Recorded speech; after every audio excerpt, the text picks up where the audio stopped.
Hello mga kamars, kapars, and ka-reels. Ito po ako ngayon dahil birthday ng lola ko in heaven ay lulutuan ko siya ng biko. Ayan, nagsalang na po ako ng malagkit na sinaing. Ayan, nakulo na po siya. And then habang paluto na po yan, ayan, nagpiga na po ako ng 2 nyog.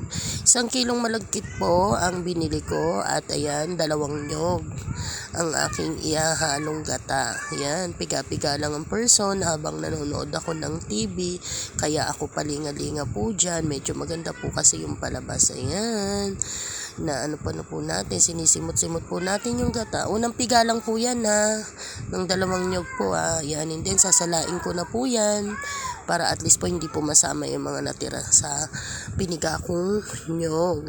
Ayan, o tignan nyo, diba, habang piga ng piga, lingon-lingon. And then eto na po, luto na po ang ating malagkit na sinaing. Ayan, let's cook. Yan po, nilagay ko na po yung kakang gata sa kawali. Ayan, and then binuksan ko po yung kalan namin na hininaan ko lang po. Kasi halo-haluin po natin yan hanggang sa kumulo. Ayan, favorite po kasi ng matatanda yan. Pareho na po silang nasa heaven. Every mahal na araw po at piyesta ng patay, nagluluto po ang lola ko niyan at lolo ko. Ayan, nilagyan ko po ng balat ng kalamansi. Yan po natutunan ko sa lolo ko na pag nagbibiko siya, nilalagyan niya ng balat ng kalamansi ang kanyang gata. Ayan, halo-halo lang po natin. Yan, kaya ako po hanggat maaari pag birthday nila or death anniversary nila ay ipagluto ko sila niyan. Ayan. Next po, ayan po, tinanggal na po natin ang balat ng kalamansi.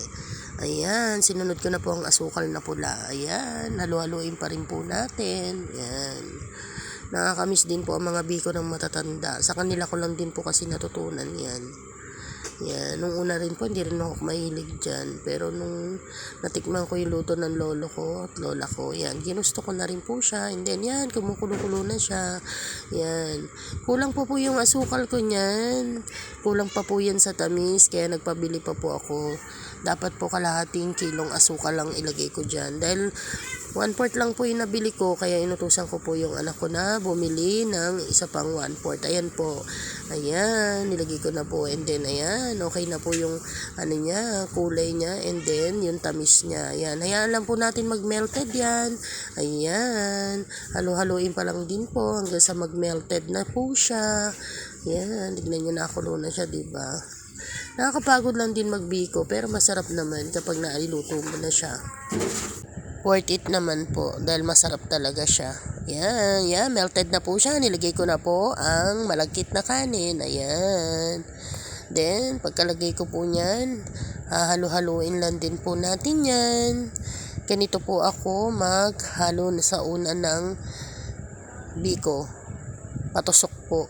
Yan, and then saka ko po siya halo-haluin. Kasi para po maghiwa-hiwalay. Yan, and then halo-halo na po natin.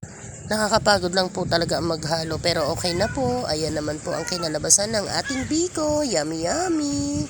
Ayan.